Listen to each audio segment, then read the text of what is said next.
Voy a llamar a lista, ¿de acuerdo? Y van respondiendo. En el momento en que yo les vaya llamando a lista, activan su micrófono, ¿de acuerdo? Y dicen nombre, apellido y número de cédula, ¿de acuerdo? Entonces, y habíamos quedado, Leider Steven, ¿está presente? No. Daniela Fuentes Martínez, bueno, sí está, Leider Steven está presente, de acuerdo, perfecto. Ok, de acuerdo. Daniela Fuentes, presente. Con que me pongan, inclusive por el chat, que están presentes, me vale, ¿de acuerdo? Entonces, Daniela Fuentes no está presente. Profe, ya es de la noche, 10 de la ¿no? noche. Bueno, listo. Jazz Lady, ¿está presente? ¿No está? Bueno. Karen Daniela. Bueno, sí, Jazz Lady está presente. ¿De acuerdo? Karen Daniela. Ok, Ospina Juan Felipe. Karen Daniela no está presente. No. Johan Sebastián García Triana. Ok. Julie Carolina. Ok. Laura Juliet. Ok. Brandon Stick, él está en la noche, ¿cierto? Está frecuentando en la noche. Creo que sí.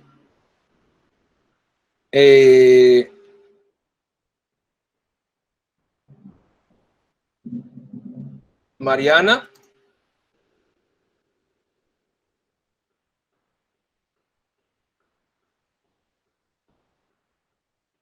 Ok. Geraldine Niño.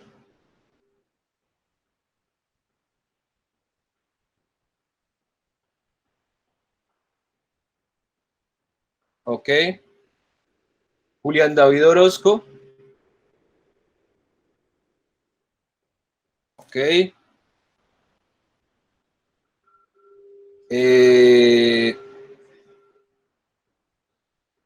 Juan Felipe Ospina.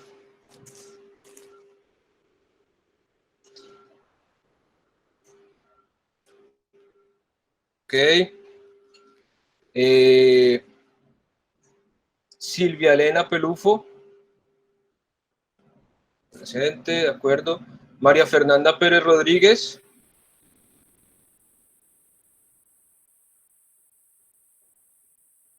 Ok. Héctor Andrés Preciado. Listo. Kiara Alexandra Sánchez.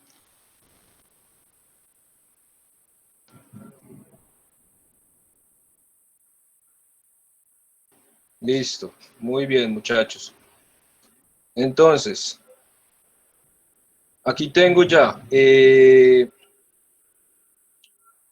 Ya tengo qué, ya tengo el material, ¿de acuerdo? Que vamos a trabajar hoy. Y bueno, vamos a ver. Voy a quitar esto, entonces. A ver. Pues esto acá. Perfecto. Listo. Entonces, ahora vamos a mirar. Entonces vamos a empezar con el tema del examen de la vez pasada. Entonces, la FIA, listo, cuestionario. Bueno, entonces voy a compartir mi pantalla, ¿de acuerdo?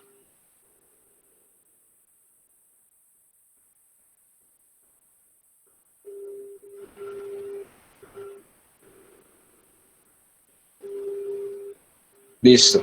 ¿Ven mi pantalla, chicos?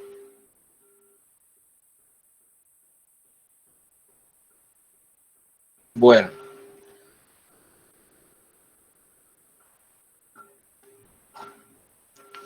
Hay algunos que me dicen que no.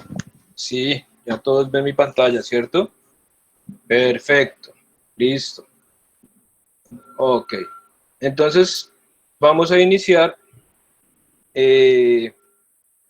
con el cuestionario. Vamos a ir. La idea de esto es ¿qué cosa? Es que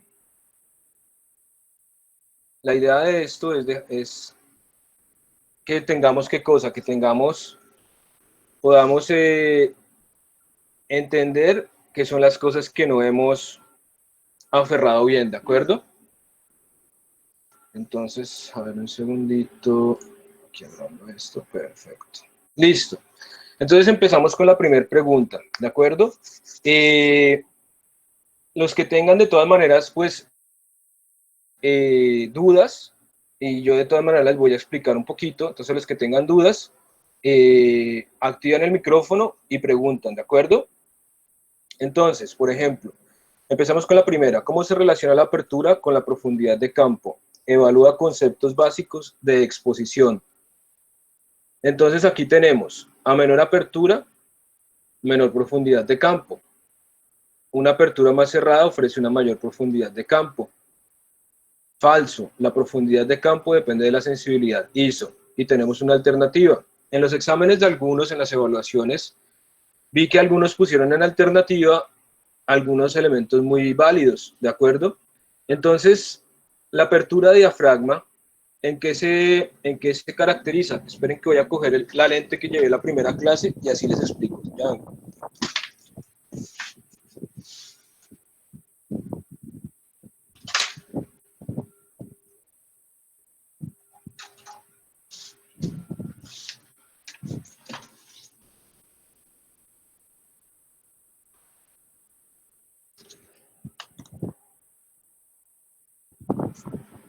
Perfecto. ¿Siguen ahí, chicos? Listo. Entonces, tenemos que... a ver si me logran ver acá. Tenemos la lente, ¿cierto? Entonces, ¿de qué se trata? Listo. De que la lente, ¿qué tiene? Tiene una apertura de diafragma, ¿cierto? Esta es la apertura de diafragma, chicos. ¿Vale? Esto que realiza la lente. A ver, dejo que pase la luz para que vean la apertura de diafragma. ¿Ven cómo muevo el diafragma? Se abre y se cierra. ¿Listo? Entonces, ¿sí se acuerdan de esto, no? ¿Están todos online todavía?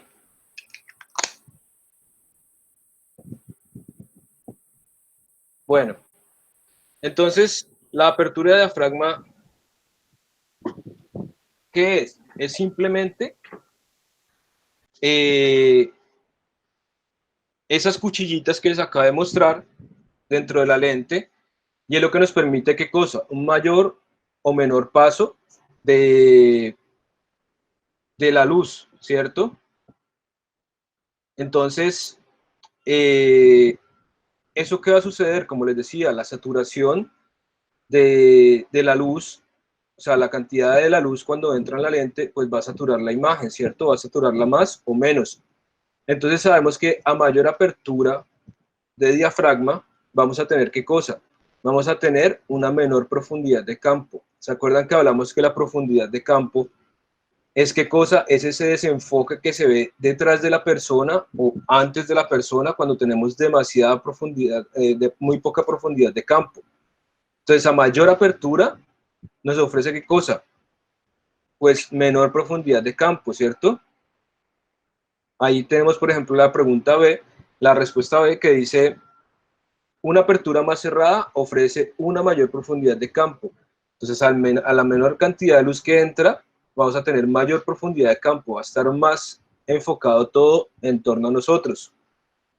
Bueno, hasta ahí, chicos, ¿qué tal? ¿Sí va claro o no? Hola. Bueno, listo. De todas maneras, yo les pasaré también este documento en el aula virtual. Listo, lo cargo entre hoy y mañana para que puedan también pues estudiarse este documento. Eso sí, no se lo pasen a los compañeros del próximo semestre. Bueno, van igual cambio las preguntas el próximo semestre. Listo. Entonces, vamos con la segunda. ¿Qué espacio de color es más, es más amplio? Entonces, esa es una pregunta que quienes leyeron hasta el final, pues se dieron cuenta de qué responder y qué no responder, ¿cierto? Entonces, bueno, sabemos que el color sRGB, el color Adobe RGB, y tenemos varias alternativas, pero el sRGB y el Adobe RGB, ¿qué tienen de diferencias? El sRGB viene usado dentro de todos los dispositivos digital como teléfonos, digamos a nivel de cámara, ¿de acuerdo? Y a nivel de visualización, teléfonos, tablets, dispositivos digitales, como la webcam del computador, ¿listo? Que me permiten, ¿qué cosa? Que me permiten, igual la cámara de fotografía, me permiten un espectro, pues, de la cantidad del espacio de color. De todas maneras, espacio de color, ¿por qué no les puse esta pregunta y les puse al final que no la respondieran? Porque más adelante cuando veamos imagen RAW, el formato RAW, vamos a entender, ¿de acuerdo? Pero entonces, sRGB se encuentra en todos los dispositivos digitales, ¿de acuerdo? Digitales, ¿de acuerdo? Todo lo que son teléfonos, tablets, cámaras, etcétera, etcétera, etcétera, porque es un espacio de color que nos permite tener sintetizado el color y tener un buen espectro de colores. Adobe RGB, pues como su nombre lo dice, es Adobe, de la casa Adobe, está más o menos desde el 1998 y es el que controla las tarjetas gráficas, por decir así, el espacio de color en las tarjetas gráficas de los computadores para poder dialogar con los monitores. Bueno, entonces, ¿estamos hasta ahí? ¿Sí, chicos? Bueno, ok, listo. Sucesivamente, entonces, ¿qué tenemos? Tenemos ¿qué apertura de diafragma debemos usar si deseamos obtener un solo plano enfocado en la fotografía? Esto es prácticamente una reproposición de la pregunta que hago en la primera parte, ¿cierto? Entonces, si yo quiero tener, me pasé, si yo quiero tener eh, un solo plano enfocado, como les explicaba, desde la punta de la nariz hasta acá, hasta esta parte, enfocado, pero el resto desenfocado, ¿qué vamos a tener que usar? Vamos a tener que usar, pues como dijimos antes, una apertura de diafragma muy grande, ¿cierto? Muy elevada, que me permita entrar mucho la luz y va a hacer qué cosa? Va a darme muy poca profundidad de campo. Entonces así vamos a tener qué cosa? Vamos a tener un solo plano enfocado, porque vamos a tener pues una saturación de luz y la imagen se va a saturar solamente ese plano en la óptica. Listo, entonces ahí por ejemplo, ¿qué apertura de diafragma necesitaríamos para tener una muy buena, o sea, un solo plano enfocado? Un F22, un F16, un F8, un F5.6 o un F2.8.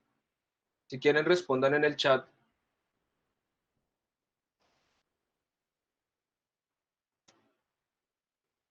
¿Están, chicos? 2.8, ¿quién más?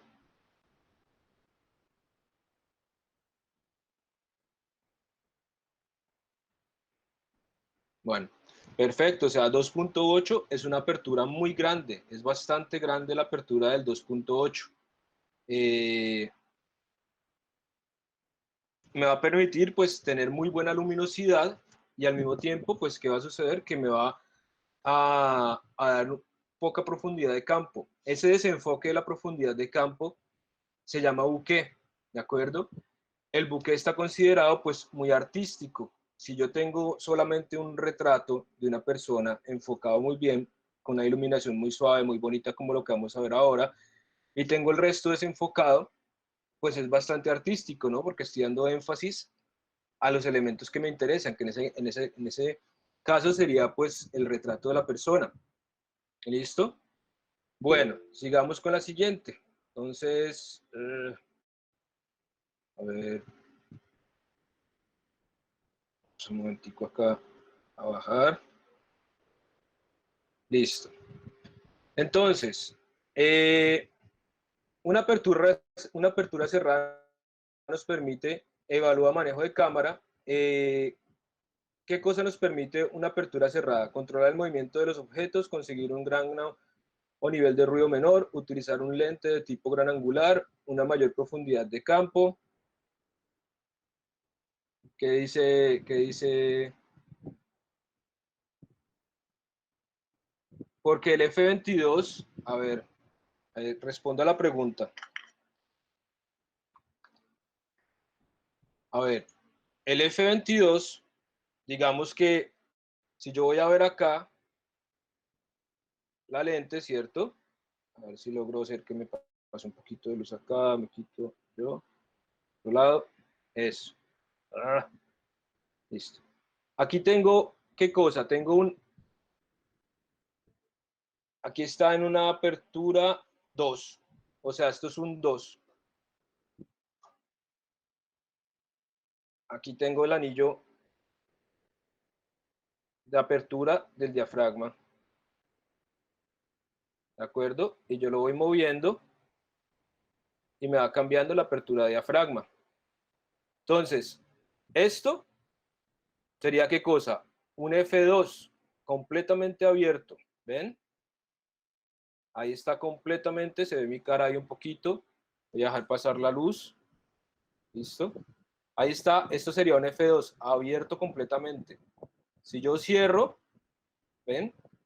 Iría, ahí lo estoy cerrando a un 16, que es lo máximo que me da esta lente. Un F22 sería todavía más cerrado, completamente más cerrado, ¿de acuerdo?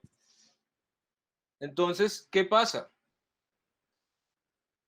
Entre más cierro la, la apertura de diafragma, en la escala, eso está en los textos, bueno, la escala, eh, pues, ¿qué va sucediendo? Que va prácticamente, eh, a ver, ¿cómo les explico? A mayor apertura, menor cifra de apertura, menor F. Digamos que si yo abro completamente el diafragma, voy a tener una cifra más baja. Por ejemplo, F2.8 es una apertura grande. Si yo cierro el diafragma completamente, ¿qué voy a tener? Que voy a aumentar la cifra, por ejemplo, a F22, ¿cierto? Voy a tener un F22 que es súper cerrado. ¿De acuerdo? ¿Sí quedó claro?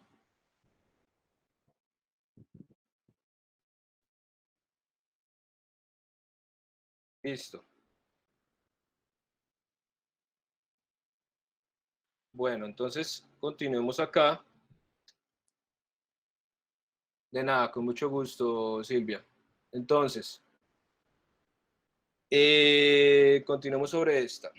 Listo. Entonces, al utilizar un mayor ISO, ¿qué obtengo? Si yo utilizo un mayor ISO, ¿qué voy a obtener? Normalmente cuando usamos eh, una sensibilidad ISO muy alta, chicos,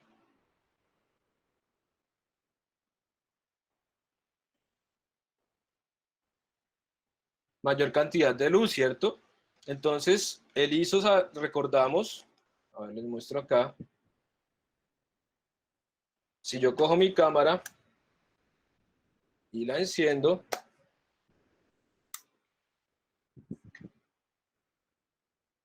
¿Listo? Aquí tengo, apretando este botoncito, en esta Canon, voy a tener, aquí lo dice ISO, ¿cierto?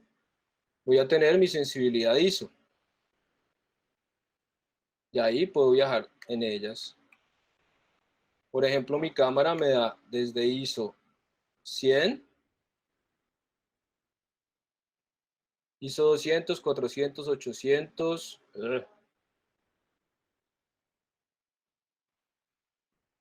1600, 3200, 6400 y 12000, ¿de acuerdo? Entonces, 12000 ya sería una sensibilidad altísima. El ISO alto, ¿qué me produce? Me produce mayor distorsión de la imagen, se va a ver más pixelada, no sino más con más grano, ¿cierto? Pero me va a proporcionar una sensibilidad de la luz bastante alta.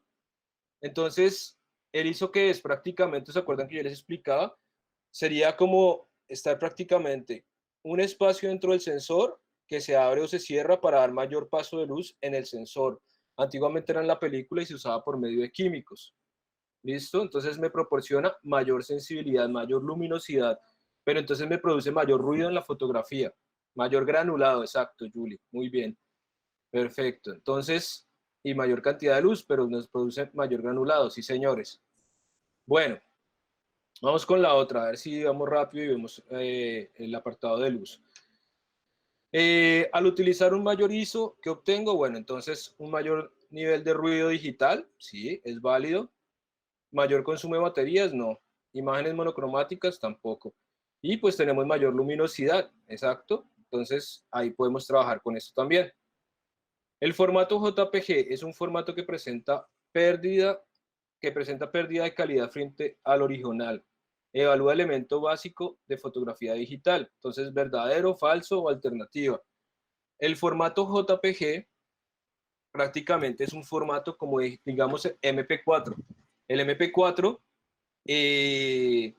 también comprime el video. No es lo mismo que cuando hablemos en el tercer corte un poquito de formato, sea de fotografía como de video. No es lo mismo, por ejemplo, un formato QuickTime, ¿cierto? O AVI, ese QuickTime es de Mac y AVI es de Windows. No es lo mismo que un QuickTime o un AVI que un MP4. El MP4 comprime la imagen y pierde calidad. Lo mismo en la imagen. En la imagen, en la fotografía, tenemos el formato RAW, ¿de acuerdo? Que es un formato no comprimido y nos da, se considera como un negativo digital. Cuando veamos el formato RAW van a entender muy bien. Nos capta todo lo que serían las gamas de colores en manera muy amplia, todos los cromatismos.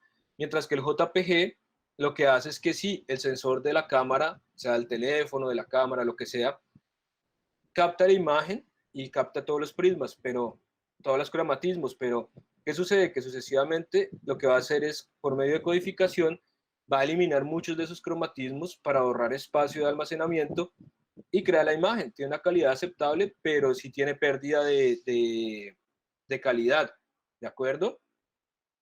Listo, entonces ahora, ¿sí les quedó claro eso, chicos?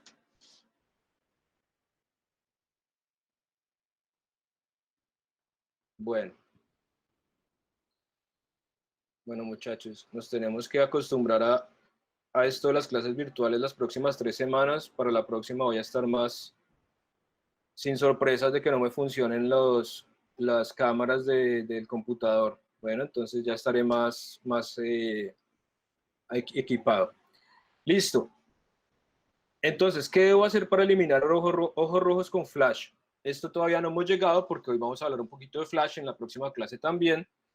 Entonces, ¿qué sucede? ¿Los ojos rojos a qué se deben? Yo se lo explicaba a alguno de ustedes, creo que a Joel, me parece que sí. ¿Cuándo salen los ojos rojos?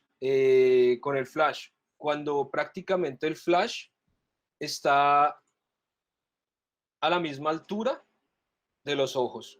Si yo tengo el flash de la cámara y me da esa misma altura de los ojos, pues va a entrar demasiado ese destello de luz fuertísimo, va a entrar en el ojo. ¿Y qué va a suceder? Nosotros sabemos que dentro del ojo, nervio óptico y todo, hay sangre.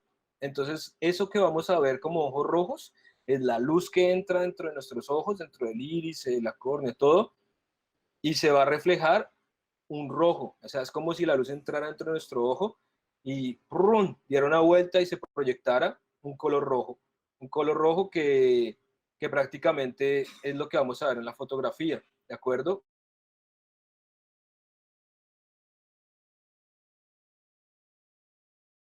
Prácticamente se ve también a los bastoncillos, una cantidad de cosas dentro de la composición del ojo.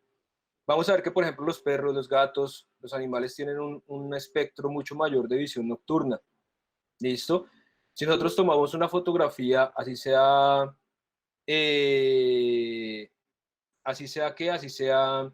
con un flash muy bajito y se lo tomamos a un perrito, a un gatico, ¿qué va a suceder? Que ellos no se les ve rojo, pero sí se les ve, que parece que fueran fosforescentes, que fueran dos lucecitas que tienen ahí, quedan así en la foto. Si han probado hacer eso con algún animalito, tomar una foto de noche desde lejos y se le ven los ojos que iluminan un montón, pues es porque ellos tienen una apertura ocular del iris, ¿ok? Mucho mayor a nosotros. Vean los gaticos y se les pone ese iris súper abierto así, grandísimo, es para poder ver muy bien en la oscuridad, igual que los perritos, ven un poquito más que nosotros. Los gatos ven muchísimo más que nosotros en la oscuridad. Entonces, ¿cómo se corrige el tema de los ojos rojos con el flash? Primero, pues nos podemos ir a Photoshop y si ya es muy crítico el ojo rojo, pues simplemente lo que hacemos es coger los ojos de la misma persona, los recortamos en otra foto o de otra persona y los ponemos encima de esos ojos rojos y corregimos. Eso es en postproducción. ¿Cómo hago para que no me suceda eso? Tengo dos alternativas cuando voy a tomar las fotos. Uno es ¿qué cosa? Venden unos dispositivos para la cámara que se ponen prácticamente amarrados acá abajo, un bracito, y luego tiene el flash y tiene un cablecito que se conecta acá en el flash, y yo pongo el flash prácticamente mucho más arriba que la lente, ¿de acuerdo? Y así va a estar pues el flash situado en una parte superior a lo que sería el punto de la línea visual de la persona, y la luz va a hacer ¿qué cosa? Lo ilumina, pero no le entra directo de frente al ojo. Si no, también tenemos una opción muy interesante, que esto, por ejemplo, a Julie le va a interesar, que está con la cámara nueva. Si yo tengo mi flash, ¿qué puedo hacer? Para tener una luz difuminada, bien interesante, cuando voy a tomar una foto, a ver, voy a hacer un ejemplo acá, pero no es el más adecuado, porque no la tengo acá a mano. ¿Puedo hacer qué cosa? Una bolsita de tela blanca, delgadita la telita, y se la pongo. Bueno, esta es muy grande, pero es para hacerles el ejemplo. Que sea la mitad de esto, se la pongo encima al flash, o un pedacito de papel puesto de frente, o una laminita de plástico delgado. Entonces, ahora no, ya. Entonces, al ponerle esto, ¿sería qué cosa? Sería un difusor de imagen, ¿de acuerdo? De luz, perdón. Un difusor de luz que lo que hace es que no deja que la luz del flash salga directamente de frente toda, sino que pegue sobre esa superficie difusora que tenemos enfrente y se distribuya de manera más uniforme y va a quedar una iluminación muy bonita en manera improvisada. Por ejemplo, cuando tengan que hacer algún tipo de fotografías de matrimonio y eso y están encerrados, para que no le quede a todo el mundo los ojos rojos, pues simplemente ponen eso, ponen una bolsita. Yo alguna vez he llegado a hacerla hasta con un pedazo de papel, lo pongo delante, un papel delgado ese de cocina, el del horno, que es como blanquito, el papel mantequilla. Funciona súper bien. Esos son pequeños truquitos. ¿Listo? Bueno, ¿quedó claro lo del flash, chicos? Bueno, listo. Interesante, ¿cierto? Bueno, listo. Vamos entonces a la siguiente. Entonces aquí también había gente que había dicho también aumentar el nivel de luz en la escena y hacer un destello previo con el flash. Si yo hago un destello previo con el flash, pues, y aumento la iluminación, va a quedar todo súper sobreexpuesto si tengo un tiempo de exposición muy largo. ¿Listo? Se puede aumentar el nivel de iluminación de la escena y trabajar con menos flash, pero al mismo tiempo, porque si no está sincronizado el flash con la tomada de la fotografía, pues no es que hagamos mucho con el flash, ¿no? Luego, cuando trabajemos en la penúltima clase, lo de light painting, tiempos de exposición largos, ¿de acuerdo? Ahí sí se van a divertir mucho porque vamos a trabajar mucho con tiempos de exposición. Trabajar. Bueno, entonces, ¿ven todos la pantalla bien?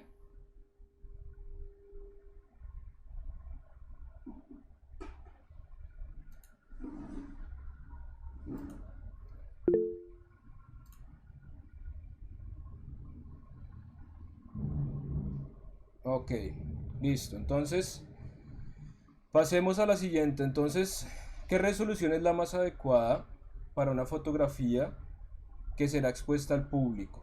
72 dots per inch, o sea, píxeles por pulgada, 150 o 300. ¿Ustedes qué considerarían? ¿Cuánto sería lo más adecuado? Escriban en chat, porfa.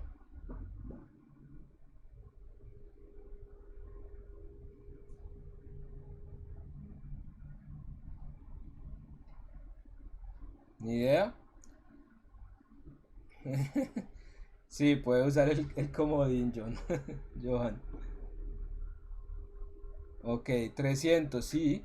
300 sería bastante adecuado. ¿Por qué? Porque pues eh, es la mayor resolución, ¿cierto? O sea, vamos a tener muy buena calidad de impresión.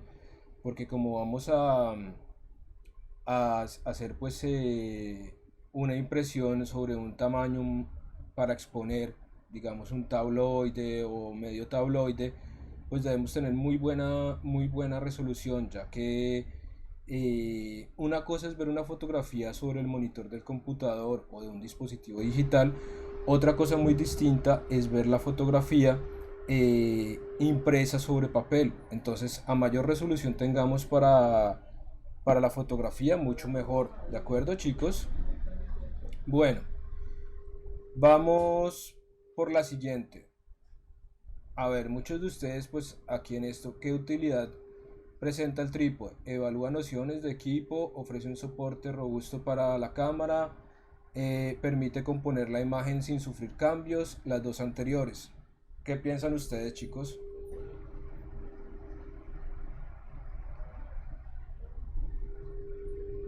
Listo, entonces nos permite, exacto, las dos anteriores, ¿cierto? La C, perfecto. Exacto, o sea, nos permite un soporte robusto para la cámara. No tenemos que estar por ahí poniendo la cámara, apoyándola que esté volando por ahí. Y tenemos pues ese soporte robusto, por ejemplo, cuando trabajemos de noche va a ser muy útil porque ponemos nuestra cámara sobre el trípode y cuando hagamos exposiciones largas, pues vamos a tener qué cosa, vamos a tener que eh, pues vamos a poder hacer tiempos de exposición súper chéveres sin ningún problema, o sea, que las luces queden plasmadas muy bien. Bueno, cuando hagamos fotografía nocturna van a entender un poquito ese tema y van a ver lo chévere y lo importante que es tener un buen trípode para trabajar, que nos dé un buen apoyo y podamos pues trabajar esos destellos de luz y esos barridos de luz bastante interesantes. Bueno, usando la ley de reciprocidad, ¿qué exposición es equivalente a 1,125 y f8? Entonces, según ustedes, pues yo les dije a todos la de la 1,60 f11. ¿Por qué? Porque si nosotros eh, tenemos que tenemos una velocidad de obturación de 1,125, ¿eso qué quiere decir? Que va a ser una velocidad pues bastante lenta, digámoslo así, ¿cierto? O sea, ni siquiera, o sea, estamos diciendo que son 125 milésimas de un segundo, ¿listo? Ahora en la próxima clase nos sentaremos y estudiaremos un poco también estas escalas, ¿de acuerdo? Si tenemos 125 milésimas de segundo y una apertura de f8, vamos a tener una apertura bastante cerradita. F8 ya empieza a ser cerrada, ¿listo? ¿Qué vamos a tener?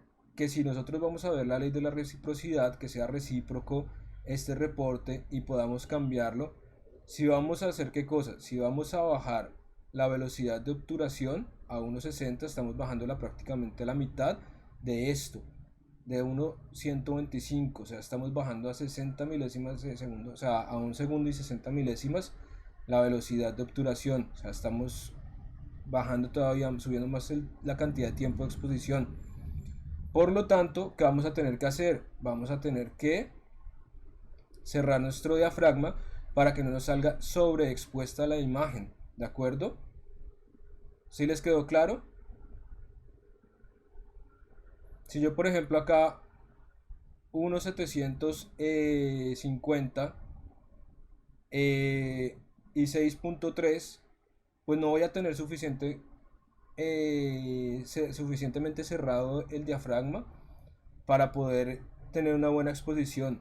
1.750 es un tiempo de exposición larguito también, empieza a ser muy largo y esto es una apertura de diafragma bastante abierta para esa velocidad, al igual que esta, al igual que esta. Entonces realmente sería algo como esto, ¿cierto? Bueno, llegamos al triángulo de exposición. ¿Cuáles de ustedes entendieron y no entendieron el triángulo de exposición? Vamos directamente a ver. Yo voy a conectar un momentico. Bueno, vamos a ver si aquí en Google encuentro Vamos a mirar el triángulo de exposición. Esperen un momentico acá.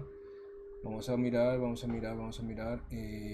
a entrar a Google Drive, ¿de acuerdo?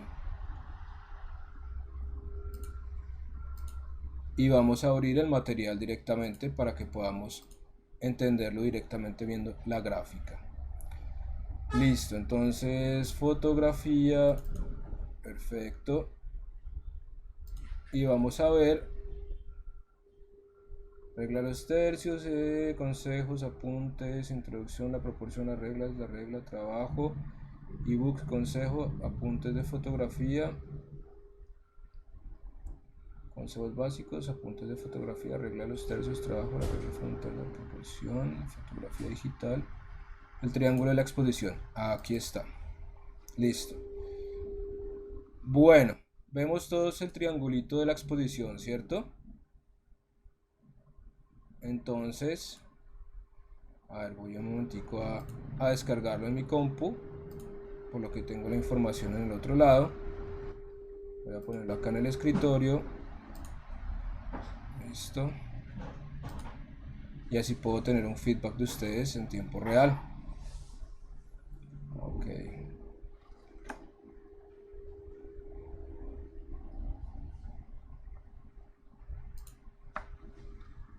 Listo, entonces voy a abrir el triángulo. Triángulo. Está por acá. Vamos un momento por acá. Y vamos a downloads. Listo. ¿Dónde quedó? Ahora no lo encuentro. ¿Dónde quedó?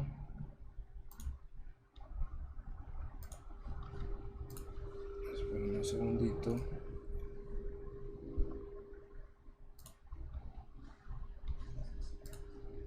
Ok.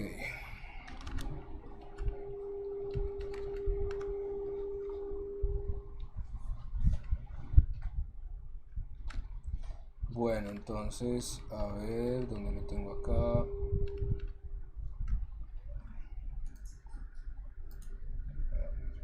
Listo.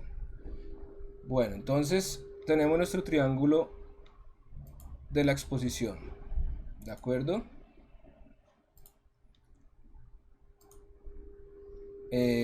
¿Todos siguen viendo mi pantalla? Listo. Ok. Bueno, ya estoy en paranoia porque me parece que no. Pero bueno, listo. Entonces, ¿qué tenemos? Cuando fotografía concebida en el mundo se basa en un pilar de tres bases, cada fotografía concebida en el, estoy leyendo como, cada fotografía concebida en el mundo se basa en un pilar de tres bases. Toda imagen, sea de manera automática o manual, se posiciona sobre estas tres patas para exponer la imagen y dar como resultado la fotografía que se busca.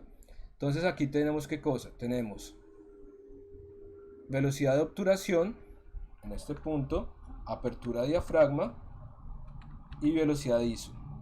¿Qué tenemos? Miren acá, nos dice motion blur. Tenemos motion blur, ¿qué sería? Desenfoque de movimiento, quiere decir eso. Quiere decir que, más que desenfoque de movimiento, perdón, desenfoque, sí, del fondo, ¿cierto? Del movimiento. O sea, pero sí, mentira, sí. O sea, motion blur, a ver cómo se los traduzco. Pero sí. La velocidad de obturación, ¿se acuerdan el ejemplo que les ponía? Entonces, motion blur, ¿qué sería? Desenfoque de movimiento. El ejemplo que yo les ponía de que si yo ponía mi palma de la mano llena de pintura sobre una hoja de papel, ¿y qué pasaba? Si yo dejaba con poquita pintura mi mano sobre esa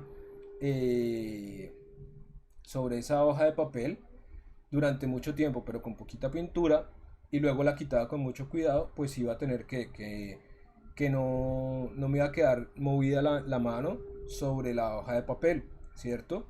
Si en vez yo la dejaba mucho tiempo ahí, así sea con poca pintura, pero movía la mano sobre la hoja de papel con pintura, me iba a quedar ¿qué cosa? Pues me iba a quedar todo movido, ¿cierto? Todo manchado.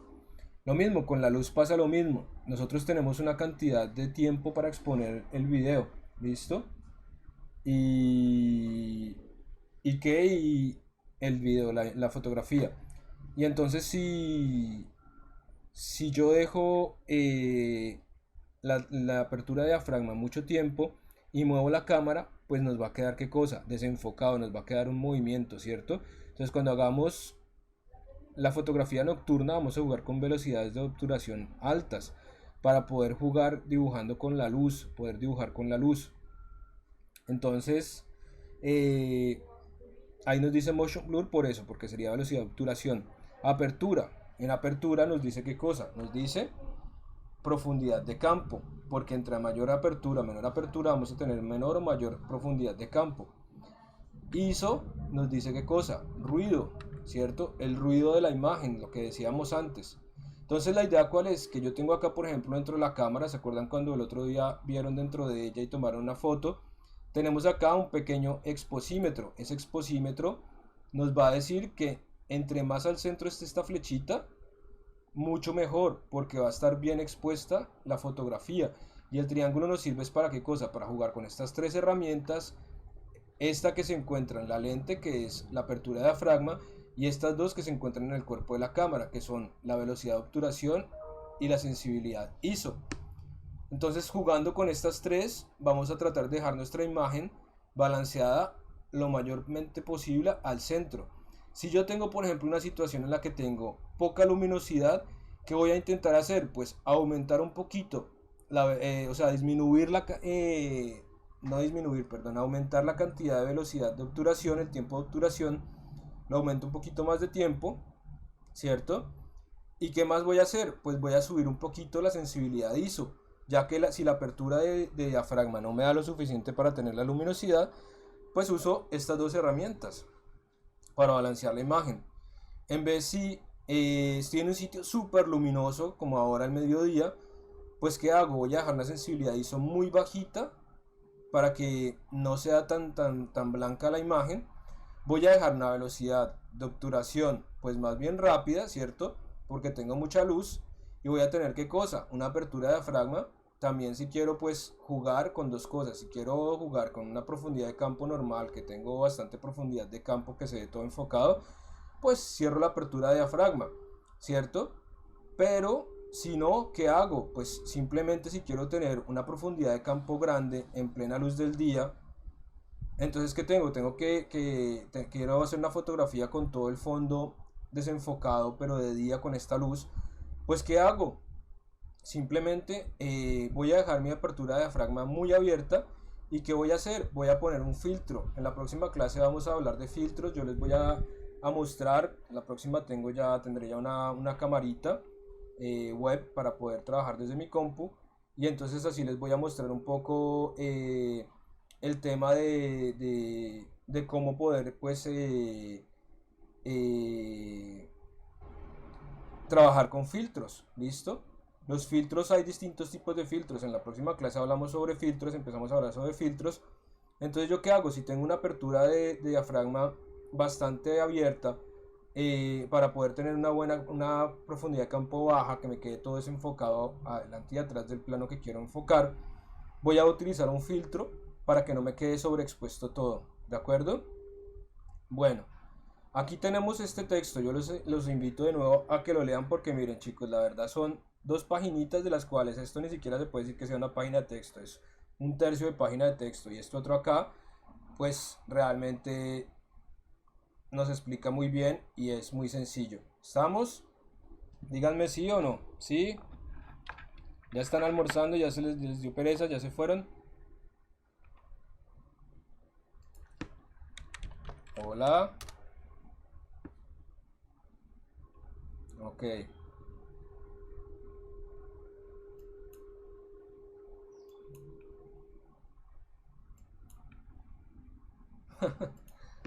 Listo. No hay almuerzo. Bueno. Listo, entonces tenemos nuestro tema de qué cosa, de triángulo de exposición, ¿cierto? Eh, Listo, ahora vamos a ver también un poquito el tema de los tercios. Volvemos acá, tengo en mi Google Drive, entonces regla de los tercios. Este documento, recuerden que está aquí y es sumamente sencillo. La regla de los tercios, ¿en qué se basa? Tenemos una cuadrícula donde está dividida en 3 tercios, por eso se llaman tercios, porque tengo 1 tercio, 2 tercios, 3 tercios. ¿Ok? Esto sería 1 tercio, esto sería 1 tercio, esto sería 1 tercio. Entonces esto sería otro tercio, esto sería otro tercio, esto sería otro tercio, ¿cierto? Tenemos nuestros puntos de poder, ¿cierto? Las intersecciones.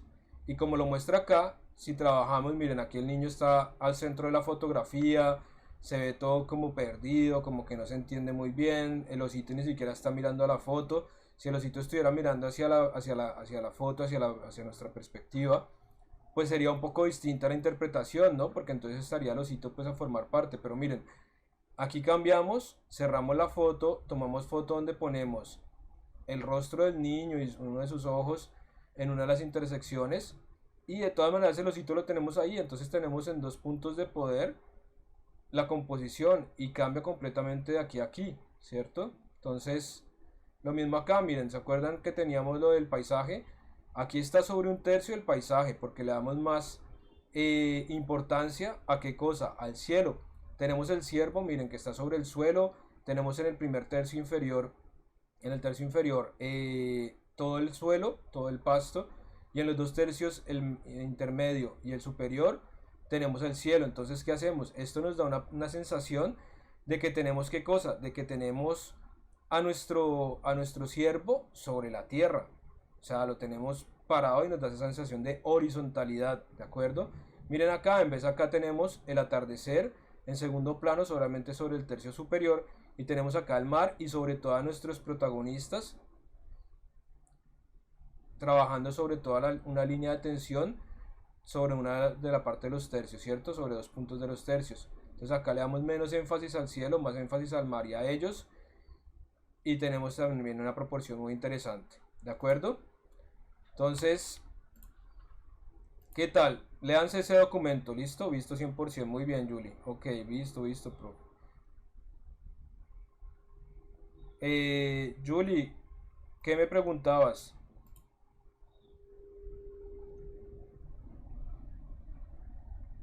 Que veo que aquí me estás poniendo que tu pregunta. A ver, espera, ¿dónde está Julie? Ok, ya la encontré. Profe, una pregunta: para tomar una foto de luz en movimiento, pero quiero que... Ay, se fue el chat. Pero quiero que la persona que sostiene la luz se vea enfocado. ¿Cómo hago? O sea, para tomar una foto de luz en movimiento, pero quiero que la persona que sostiene la luz se vea enfocado. ¿Cómo hago? No entiendo la pregunta, Julio. O sea, si tú quieres que una persona esté sosteniendo una luz, o si quieres simplemente que se vean las luces, por ejemplo, voy a poner un ejemplo. Eh, estamos de noche en la ciudad, pasan los carros y dejan las marcas de las luces, esas rayitas que se ve todo así.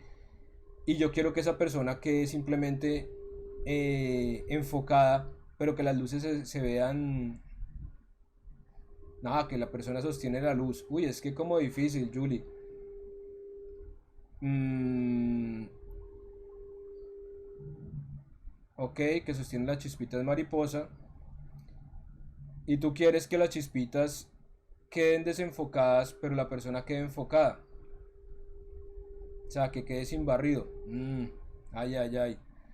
Escabroso trabajo. Porque es que si tú estás haciendo una exposición larga, ¿cierto? Si tú estás, sí, en Photoshop, porque, porque, por ejemplo, sí, sí, Cel. Porque, por ejemplo, si yo tengo una velocidad de exposición larga, ¿cierto? De obturación, tiempo de exposición largo, una velocidad de obturación larga. Todo lo que se mueva en ese tiempo de exposición va a quedar desenfocado. La luz prácticamente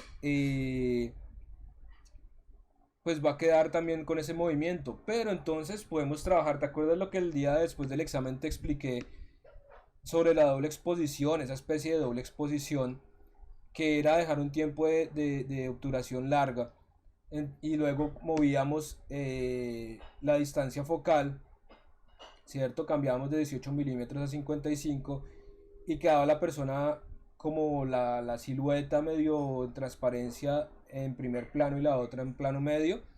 Entonces, por ejemplo, sería el tema que la persona que sostiene la chispita es mariposa, mueve las chispitas con un tiempo de exposición largo. Sus manos van a quedar un poco en movimiento, pero va a quedar en primer énfasis la luz. Entonces, ¿qué va a hacer? Simplemente va a tener es que coger y quedarse completamente quieto. Por ejemplo, la mano izquierda que se quede quieta, ¿cierto? El brazo izquierdo y solo mover el brazo derecho con la luz y el resto del cuerpo estar lo más quieto posible, con buena oscuridad, ¿cierto? Y, y luego cuando termine de mover la chispita mariposa, soltarla, dejarla caer y poner la mano derecha en una posición parecida a la de la mano izquierda.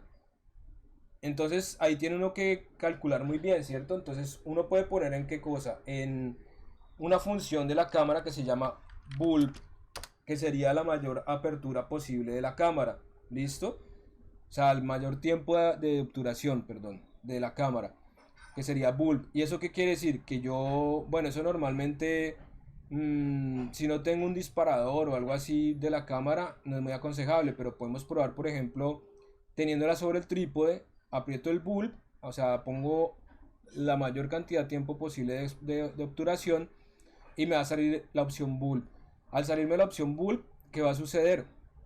Que me voy a encontrar con que yo puedo dejar el botón apretado en bulb del obturador y él no va a cerrarse el obturador hasta que yo no quite el dedo del botón de disparo, ¿de acuerdo? Entonces yo qué hago, yo ahí puedo con un buen trípode poner la cámara sobre el trípode con mucho pulso y calculo y le digo a la persona, bueno, entonces quédese quieta, tenga la mano izquierda, el brazo izquierdo quieto, solo mueva las chispitas con el brazo derecho y cuando termine, entonces simplemente suelte la chispita y ponga el brazo derecho igual que el brazo izquierdo para que quede ahí y se quede ahí un momento completamente quieto. Entonces, ¿qué va a suceder? Inclusive ahí lo que podemos hacer también es, ahí sí podemos, por ejemplo, coger y con un flash o con algún destello de luz rápido, pues darle un destello de luz, ¿cierto? Un flash externo o algo así, para que la persona quede también iluminada. Entonces yo calculo, yo digo, listo, voy a hacer que me dure, eso tiene que estar bien oscuro, o sea, lo más oscuro mejor va a quedar este light painting. Entonces yo calculo, por ejemplo, 10 segundos que se demore la persona moviendo la chispita mariposa para dibujar, listo, con la luz. Y 5 segundos después de dar botado la chispita mariposa que se quede con el brazo derecho quieto, igual que el izquierdo. Terminan esos 15 segundos en total, ¡pum! Toque de flash para que quede iluminado él y se te suelta el botón de bulb del disparador de la cámara. Así tratamos de hacer qué cosa, plasmar la mano derecha también que quede en la cámara, ¿de acuerdo? Eso toca hacerlo, lo vamos a hacer sobre todo con ejercicios así cuando hagamos la salida nocturna para hacer fotografía de light painting, ¿de acuerdo? ¿Quedó más o menos claro? El flash, ni siquiera en los últimos segundos, el flash debe durar, o sea, una milésima de segundo, ¡pum! Un destello de flash. No mucho, porque si no queda sobreexpuesta la imagen también. Si le das demasiado flash, demasiada luz, queda todo sobreexpuesto. Es propio, ¡pum! Una iluminada muy veloz. Listo, inclusive si están en habitación encerrados, pueden coger y simplemente, enciende y apago la luz. ¿Listo? Uy, María Fernanda se fue a almorzar ya. Abandonó la sala. Bueno, chicos, es la una. Entonces yo les propongo una cosa. O en 15 minutos, 20 minutos, vemos esta introducción teórica sobre iluminación. Bueno, o si quieren se unen de nuevo esta noche a la clase de fotografía nocturna, o sea, de la noche, de esta noche. Y vemos el tema de iluminación. ¿Cómo quieren ustedes? Díganme. Así se pueden unir todos también otra vez en la sesión, igual que con los de la noche. Sí, ya vi que llegó Fernanda, ya almorzó. De una vez, todos, en 15-20 minuticos.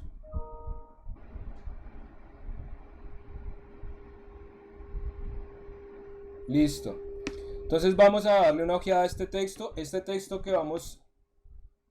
En la noche hay más clases, claro, sí. Entonces, sí, tienen razón. Entonces, lo vamos a dar una ojeada.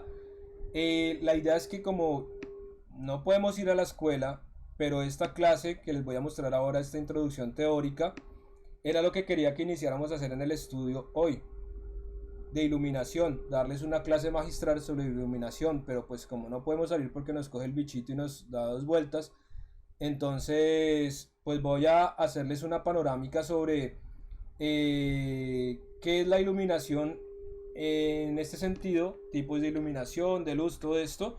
Y yo este texto de todas maneras lo voy a poner en el aula virtual. Acuérdense que en el aula virtual pues se van cargando las clases a partir de la sexta semana, o sea, segundo corte, ¿de acuerdo? Porque el primer corte pues ya lo vimos, pero de todas maneras al final pues toca cargar también toda la información en el aula virtual de los tres cortes. Bueno, entonces vamos a dar una ojeada veloz a este texto, ¿de acuerdo? Es una introducción teórica de una guía fotográfica. Entonces voy a agrandar un poquito acá. Listo. Entonces tenemos la iluminación, es el elemento base de todas las técnicas visuales en fotografía. La iluminación es indispensable para seguir la sensación de tridimensionalidad. ¿Se acuerdan que la vez pasada yo les hablaba de que si ponemos una luz en la parte anterior de la cabeza, bueno, eso se va a mover mejor en el estudio cuando podamos trabajarla, pues una iluminación anterior, si ponemos una luz atrás y un par de luces, una lateral y una frontal, ahorita vamos a ver esquemas de iluminación, pues nos va a ganar en tridimensionalidad la fotografía. Aquí podemos ver que estas fotografías, los modelos no se ven planos, se ve que tenemos volumen atrás de ellos y se ven separados de qué cosa, del fondo, ¿listo? No se ven pegados ahí como una plasta, como si fuera una calcomanía, sino que se ve directamente, pues ya que está despegado del fondo, se ve una profundidad, una tridimensionalidad, ¿cierto? Entonces, desde el punto de vista artístico, la iluminación influye en la creación de efectos ambientales. Los efectos ambientales son para trabajar a nivel artístico, por ejemplo, ahorita lo vamos a dar adelante, una luz fuerte, una luz suave, una luz cortada, una luz media, una luz anterior, superior. Luego cuando empecemos a trabajar de nuevo en la escuela, vamos a ver un poco también el lenguaje visual con la iluminación, como una luz desde arriba nos va a dar un significado visual muy distinto que una luz desde abajo, cómo nos va a hacer ver distintas modalidades, ¿de acuerdo? Listo, entonces vamos a ver. Siguiendo atmósferas variadas afecta de forma selectiva los elementos de la escena, realzando unos u ocultando o reduciendo otros. ¿Ven? Entonces, ¿qué nos va a ocultar o a mostrar? Pues los atributos del rostro. El uso de la iluminación otorga una poderosa influencia en la consecuencia de imágenes con belleza pictórica. La dirección de la luz y la altura desde la que incide tiene una importancia decisiva en el aspecto general de la fotografía. Variando la posición de la fuente de luz pueden resaltarse los detalles principales y ocultarse los que no interesen. Entonces, de la dirección de la luz también depende la sensación de volumen, textura y en el caso del color también afecta la intensidad del color, además de modificar enormemente el sentido del mensaje, el cual debe ser planificado y dosificado para que cause el impacto deseado en el público receptor, quien avalará o reprobará el contenido de la fotografía. Entonces, tipos de iluminación. Tenemos acá la luz dura, ¿cierto? Podemos observar acá luz dura, ¿a qué se refiere? Tenemos un punto de luz aquí a la izquierda, muy claro, que le llega solamente la luz acá, porque aquí en el modelo que tenemos, ahí, a ver un segundito, no está acá, bueno. Entonces en el modelo que tenemos podemos ver que aquí tenemos tendencia a una sombra, detrás no tenemos una luz, ¿cierto? Aquí tenemos proyectada la sombra súper fuerte de la persona y aquí tenemos una casi sobreexposición de la luz, ¿cierto? Entonces es una luz dura, es una luz que me da pues unos cortes muy fuertes en las mismas facciones, en las mismas luces. La luz dura procede de fuentes pequeñas y alejadas como el sol y las bombillas o flashes directos. La distancia y el tamaño determinan el grado de dureza, es idónea para destacar la textura, la forma y el color y proporciona el mayor grado de contraste al igual que de sombras. No existe ningún elemento entre la luz fuerte de luz y el modelo, también se le conoce como luz directa.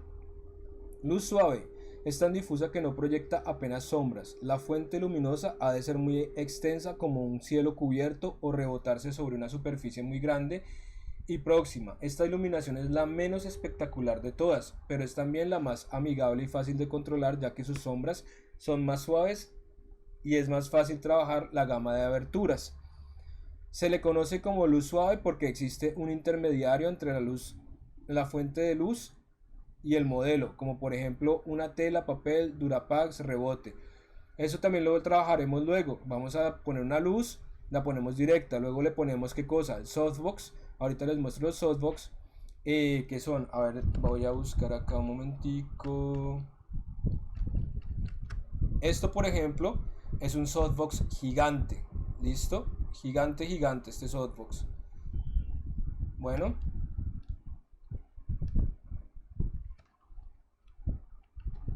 ahí se está poniendo lento el computador.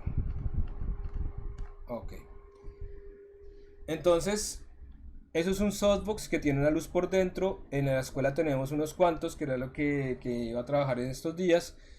Se le pone el softbox, que es ese cuadro negro de tela y tiene una tela blanca que permite, ¿qué cosa? Difundir la luz.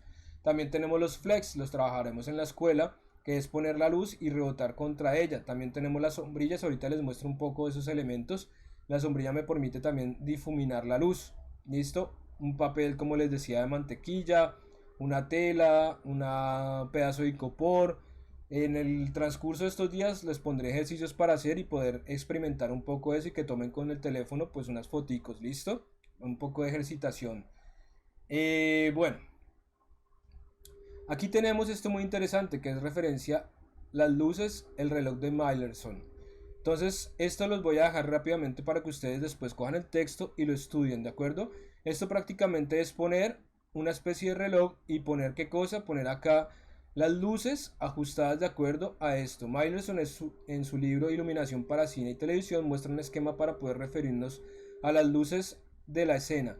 Supone una esfera de reloj entrada en la figura de quien retrasa y cuya nariz siempre apunta a las 6. Así tenemos las siguientes luces: frontal, base, relleno, determina la luz, exposición de 5 a 7. 3/4, luz de contraste principal, determina el contraste, foco de 7 a 9 o de 5 a 3. Kicker, luz lateral trasera de 3 a 1 o de 9 a 11. Ven, aquí tenemos todo este esquema súper bonito. Contraluz contra, luz trasera de 1 a 11. ¿Listo? Entonces aquí tenemos los distintos...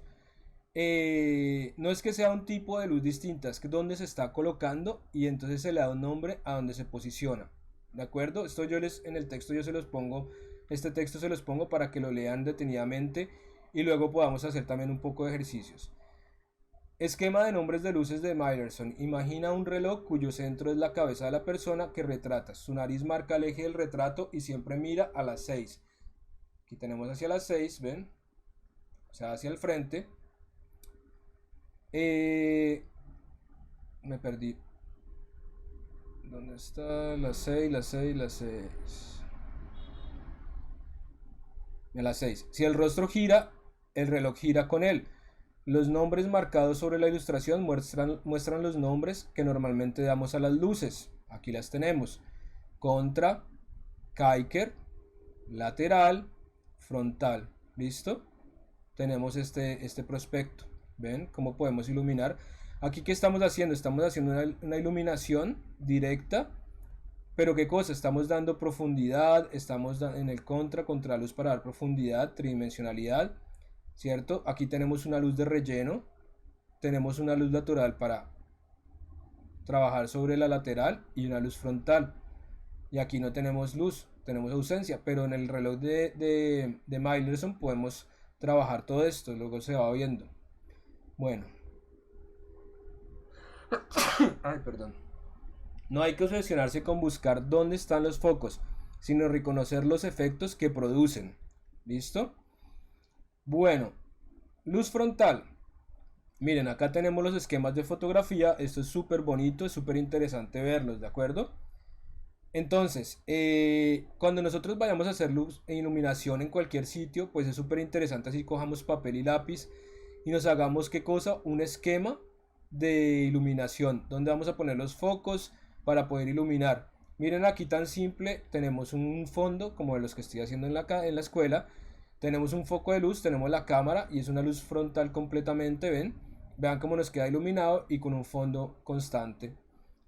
Listo, les dejo para que se lean un poquito esto y vamos pasando rápido, si no, no nos vamos a almorzar todos y yo tengo clase a las 2.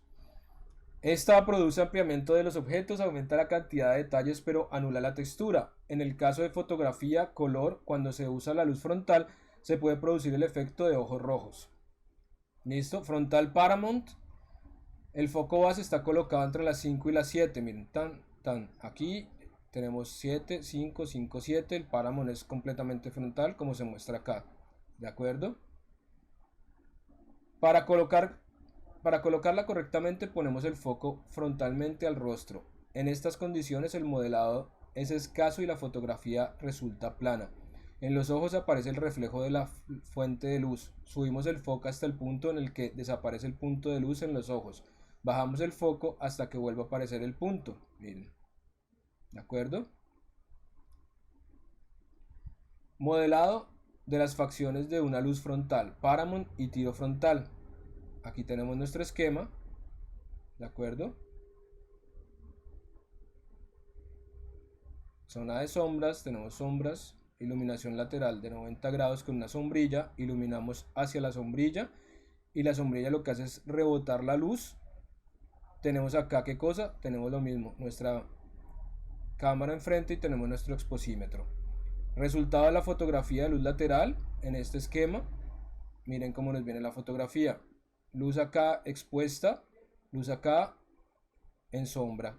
Tenemos sombra, tenemos luz. Una luz directa y nos cortan por la mitad la iluminación. ¿De acuerdo?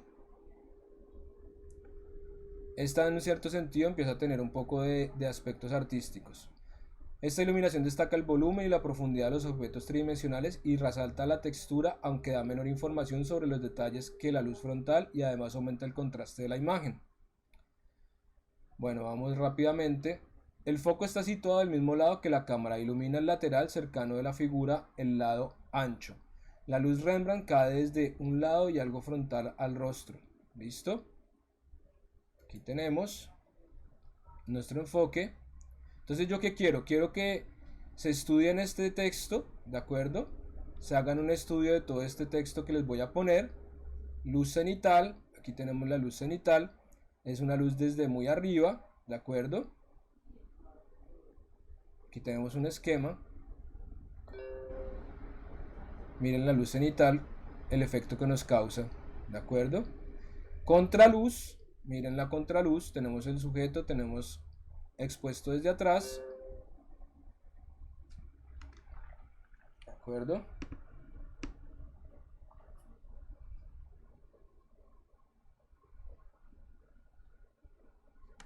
Luego tenemos aquí hay contraluces, ¿de acuerdo? Luz baja, miren cómo tenemos nuestra luz baja, ¿de acuerdo? Cómo nos cambia completamente iluminando desde abajo, parece una película de terror. Luz de relleno, ¿de acuerdo? Miren con luz de relleno cómo nos viene todo completamente trabajado. Tenemos acá una luz anterior que nos da qué cosa, volumen atrás, una luz lateral y una luz frontal. Es muy usada para el modelaje. Tres luces, se van volviendo más específicos los esquemas, ¿cierto? Luz de rebote, tenemos una luz de rebote para un trabajo de retrato muy bonito. Flash directo, flash rebotado, para los que trabajen con flash, esos flash que se mueve el flash y se puede mover y rebotar la iluminación. Aquí tenemos el estudio de iluminación fotográfica, tenemos nuestros softbox, tenemos nuestros flash, ¿de acuerdo? Miren acá el estudio, algo parecido es lo que estamos haciendo en la escuela. Las luces de Speedotron, esto es interesante que las lean, bueno, que son flash y listo. Bueno, entonces yo les voy a compartir en el aula virtual entre hoy y mañana este texto, ¿de acuerdo? ¿Y qué vamos a hacer? Pues vamos a hacer que les voy a poner ejercitaciones en base a esto, ¿de acuerdo? Y así que vamos a poder hacer, pues vamos a poder trabajar un poquito en la casa.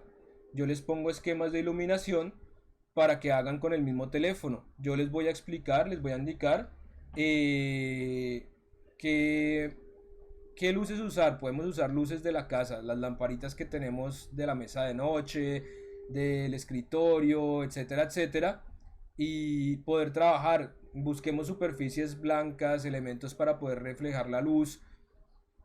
Yo les voy explicando un poco, ¿de acuerdo? Para que podamos hacer ejercitación, y la idea es que tratemos de construir más o menos 2 o 3 esquemas, ¿de acuerdo? Para poder trabajar esa iluminación. Hoy, debido pues a los problemas técnicos que hemos tenido, pues perdimos bastante tiempo. Ya la próxima clase espero estar ya más adecuado, porque realmente el problema que me dio fue pues realmente la cámara, y tuve que trabajar a 2 computadores y ahora estoy sin cámara, no puedo estarles mostrando distintos elementos. Pero en la próxima clase lo que hacemos es que abro Photoshop, ¿de acuerdo? Y vamos dibujando esquemas de iluminación y vamos viendo fotografías para que ustedes también puedan irlas trabajando. Entonces vayan estudiando el texto que les voy a poner en la plataforma, este que acabamos de estudiar, y así van teniendo un poquito pues de material teórico para ya empezar a trabajar. Yo les pongo los ejercicios para que hagan con el teléfono, les explico un poquito y así podemos ir trabajando, ¿de acuerdo? Chicos, entonces yo creo que ya podemos dejar hasta aquí nuestra clase, es la 1:30. Estemos en comunicación constante por WhatsApp. Estas 3 semanas vamos a trabajar así. Yo la próxima ya me alisto mejor porque mi cámara, mi webcam pues me falló en este sentido. Creo que el micrófono se escucha mejor, ¿cierto? Y se ve mucho mejor todo así. Yo estas clases de todas maneras las estoy grabando en el computador y luego las voy a subir a YouTube, ¿de acuerdo? Eso no quiere decir que la gente que no asistió diga que está justificado por no asistir. Yo sé que hay gente que no pueden venir a clase, o sea, asistir a clase virtual porque no tiene internet. Hay que ser flexibles con eso, tratemos de ponernos todos y estar en comunicación. En las noches voy a dejar cargando las clases en YouTube, ¿de acuerdo? De esta manera pues podremos también tener una referencia de lo que vamos viendo. y también queda como evidencia de que pues ustedes asistieron a las clases. Yo voy llenando la hojita de asistencia y cuando nos volvamos a encontrar en la escuela pues firmamos las hojitas de asistencia, ¿de acuerdo? Y así pues yo grabando los videos pues también quedan ustedes en la chat registrados que están presentes, ¿de acuerdo? Por ejemplo, yo inicié la clase, teníamos 17 personas y ahora hay 14, pero bueno, la gran mayoría asistió en la mayor cantidad de tiempo a clase. Me parece súper positivo, me parece genial. Entonces, estamos hablándonos por WhatsApp, por el grupo. Espero les haya gustado esta clase inicial virtual, aunque con un poco de problemas. Sí, esta clase es Geraldine. Por ahí, azúcar Manuelita, sí. Ay, ay, ay. Listo. Eh, bueno, muchachos, chicos y chicas, estamos en contacto. Estén pendientes al aula virtual. Yo subo la información. Les deseo una feliz tarde. Los que tengan animación e imagen digital esta tarde, ahora en un ratico, nos vemos en un ratico. Y ahorita les pongo la hora de conexión, ¿de acuerdo? Vamos de pronto a hacerla no a las 12 en punto porque muchos estudian acá en fotografía, pero la hacemos por ahí a las 2 y cuarto, empezamos, ¿de acuerdo? Geraldine, ay, ay, ay, listo. Entonces estamos en contacto, chicos. Buena tarde, chao a todos.